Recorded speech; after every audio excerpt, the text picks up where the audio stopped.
All right. Happy New Year to everybody.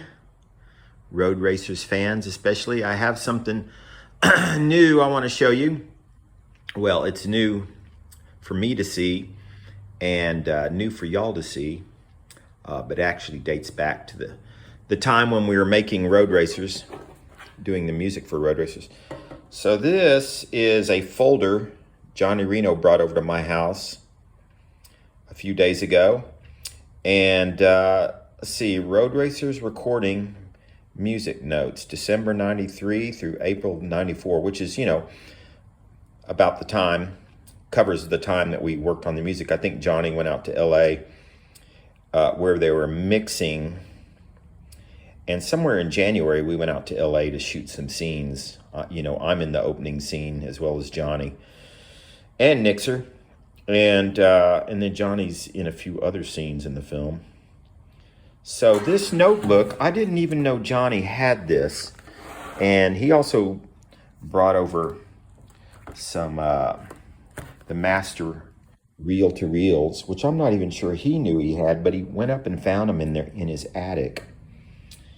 And what we're looking at here is Johnny, unbeknownst to me, kept these very meticulous notes while we were doing the music. Now, what I did mostly when we worked on the music was I came up with a lot of the original guitar parts. And then on my old Roland JV80, this guy right here, I did a lot of the drum machine parts and bass parts. And also for some of the score elements. I think there's like 4 score elements in the movie. The stuff that's sort of background, but not really songs. I also did some other stuff. There's some strings and a few other sound elements. And I used this keyboard for all of that, Roland JV80, and I did the programming on my old Alesis MMT8. There's the directions on how to use this guy. A great little old hardware sequencer. Very cool looking. And I used to back stuff up on this Elisa data disk over here. And I'm going to do some separate videos on all this stuff. And here's some of the old floppy disks where I saved, the MIDI parts, because this MMT8 over here had hardly any memory. So you had to store it over on the data disk with floppy disks. And I saved all the actual MIDI parts, plus I saved the system exclusive setups for drums and various things. And like I say, I'm going to do another video on that a little bit later. But let's look at this, because I only have it for about a week. So these are Johnny's handwritten notes for all the music scores, or music cues. So you can see the cues. Let me do it this way. You can see the cues listed down the left side here. And there's a few pages. You can see the start times in the film and the stop times for each piece of music, and then the length, and then maybe a brief description of the scene. So My Mistake starts off the song, then they exit the club, then there's the Nixer guitar part where Nixer comes into the film. Race with the Devil, I'm not sure we used Race with the Devil. We might have ended up using something different there. Switchblade Diner, that may have come later in the film. This may not be the final running order since these notes were made. Let's see if it says when the notes were made. Reel number 1 log. It doesn't. The 15 IPS, that's a description of the tape speed we were recording on. The type of analog tape we used was, I forget what brand it was, but we were running at 15 inches per second, which is pretty standard in those days. So Switchblade Guitar, I think that's a different name. That may be, Switchblade Diner, I'm sorry. I think that's actually a score element. It's got some fast drumming, some wild saxophone playing and some sort of other background noises. I think I'm just kind of scratching my low E string with my pick. Skate Palace.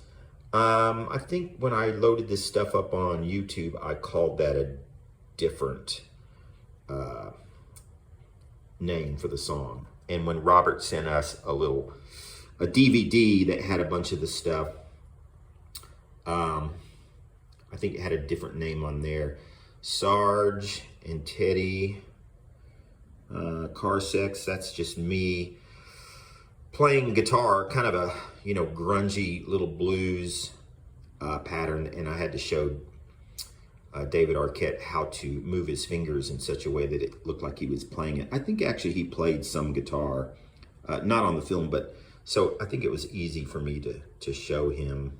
By the way, you know, I'm in that opening scene, like I said, but I also spent a part of that day, you know, kind of coaching him on how to move his fingers. Soul Groover, I'm not sure what that is. I'm going to do another video and kind of go through this stuff more methodically. Let's turn the page so you can see it just continues on. So you can see Johnny was very organized. And he even has more meticulous notes than this. Gazebo Rumble, I think that ended up becoming called the Goons theme or Crony song. One of those two things. Diner Picking, I think I just called that Dude and Johnny on the YouTube video. That's actually one of my favorite ones. It's just me and my drum machine stuff and program bass. Just doing kind of basic rockabilly picking. One thing I liked is it went from the minor key to the major key. Anyway, I just noticed something else. So there's also, it says which mix. Now, I'll have to ask Johnny about this, which mix they're using for the cues. Sometimes it says 1 and 2, sometimes it says 1 and 3, sometimes it says 1, 2, and 3. So I'm not sure exactly at what state these notes were written in. And in other words, at what stage of the production we were in when these notes are written. But maybe a lot of the music, after they mixed it, they might have mixed it down to one track. Well, it either 1 and 2 or 1 and 3 or all 3. So I'll have to check that out. Let's continue a little bit. Yeah, so crony time. And here's where the film ends. And it definitely had Race with the Devil on the outro. Okay, continuing on, I think these are the same notes right here. And maybe these were done a little bit. This looks like it was done on April 5th. Log on mixtape. It's got the 15 IPS, I think. What is that? 1:20 p.m. No, that's just, he's just noting what time he did it. Exit, Nixer, Race with the Devil. It looks like it's in the same order here. Let's see. So, yeah, I'm not sure what the difference is between this and this stuff over here, except that maybe this is just a little more detailed. So these look like his original, Johnny's original notes. But you can see Johnny is quite the archivist. I mean, this stuff is 30 years old. And look how good a shape it's in. Johnny told me that his attic is air conditioned and heated. Heat for the winter, obviously, and it doesn't get all that cold in Texas, but it gets really, really hot. So if you're going to store audio stuff or, you know, documents up in an attic, it's a good idea to have air conditioning. This is the script, the blue script. So you can see right here, the first version of the script, I guess, was done in December. And then this blue version of the script was finished, I guess, right at the beginning of April. And it says, filming in January in LA. And I'm not sure what this is down here. So anyway, you can see this is pretty much, it's just the script. It's probably got a lot of other interesting notes. Like I say, I'm gonna do another video on this where I kind of get a little more into detail and look for some interesting tidbits for you guys. So, you know, I guess this is just Johnny's copy of the script. Let's see what else we've got here. Continued. Like I say, I'll come back and see if there's anything more interesting in here. So there's the script. There's a lot there. You can see it's quite a bit of stuff. And now let me go over here. This looks like the typed up cue sheets. And again, you can see how meticulous it is. So there's the cues, start, stop, length, times, description. I think the descriptions are a little bit more detailed. Well, actually a lot more detailed over here. And there's notes that Johnny made out to the side. And you know, to me, one of the most amazing things is we did this all, you know, basically in 4 months. I'm not sure when we started in December. So it may have only been about 3.5 months. And I think I've said this before on some of the videos on YouTube, but it actually was very easy to do. Low stress. We worked really, really fast. We did work hard. We didn't sleep much for about 3.5 months. Especially when Robert came to town. At some point he came to town. He may have come to town twice when we were working on music. And when I say to town, I mean in Fort Worth. We recorded this stuff at Eagle Audio and in Fort Worth. And but you know, writing the music came really naturally. And basically, let's see what we got here. You know, they would just send us dailies. I'm sure they just were overnighted versus, you know, via UPS or FedEx. And I would just watch the scenes. Me and Johnny would watch the scenes and, you know, just try to come up with ideas. And once we got an idea that we kind of liked, I would start working on the bass and drums on the keyboard. And in a couple instances, we used a full band. And now, Midnight Rumble is a riff that I had. That ended up getting used in the movie 5 times in various lengths. That's actually a guitar riff that I'd written even before I even found out we were going to be working on this film. But I'll talk more about that later on. But once I showed it to Johnny and he liked it and Robert liked it, then Johnny started adding some things to it as well. And we kind of developed it because mostly it was just a, you know, a little guitar riff down on the low strings in E. And okay, let's look at this stuff. Yeah, so you can see the description of the scenes where the music goes is just a little more detailed here. And you guys can, as I'm kind of moving this around, if you want to look more closely at it, you can just hit pause on the YouTube playback button. So I'm just trying to kind of move around here a little bit. This video is getting up to around 15 minutes long, so I'm probably going to call it a day for this video. And then tonight and tomorrow I'll probably study this a little bit more and try and find some more interesting tidbits in here. Anyway, I think for me, the main thing about this stuff, Johnny knew that I was gonna try and do a few more videos for YouTube. And see, here's when they originally sent the cue sheet out and they added composers. And so you can see there's stuff for Link Ray, Gene Vincent, some other stuff. And when they first sent it out there, you know, the guys out in LA, they didn't know anything. So they just assumed, well, it's Johnny Reno. So they had to add my name on there. See, there's like, please note all composer credits should read Johnny Reno, Paul Bowl. Blah, blah, blah. And then, so,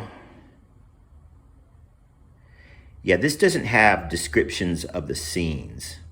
It just has stuff like who's the publisher, if it's ASCAP or BMI, who's the composer, and like I say, you know, there was other music on the movie besides the stuff me and Johnny did. Hazel Adkins, Charlie Feathers, Link Ray, Glenn Troutman. Who is that? That's probably just the real name for some cool rockabilly guy. And, you know, the song name and the cues. Okay, you guys, I hope you find that interesting. I was going to say, for me, the main thing about this whole, just doing this quick video, or making it quickly, is that, man, Johnny is, like I say, he's quite the archivist. For a wild rockabilly guy, he was always very organized. And so, you know, both of us actually had our wild side. You know, we did a lot of touring and gigs, having a lot of fun. But when we were working and doing stuff like this, you know, we could be very methodical, and then we could also get, you know, sort of very unmethodical and just do things off the cuff. Like Flying Saucer Baby was really, really off the cuff and just written and done in one night. They wrote the lyrics, and then I came back from dinner, and they already had that stuff done. And so I just started adding guitar part, came over here, did the, you know, the bass. I think I actually played some of the drums, like the snare drum part, with my hands instead of using sticks. And then I just kind of overdubbed a kick drum, you know, just by hitting, you know, one key.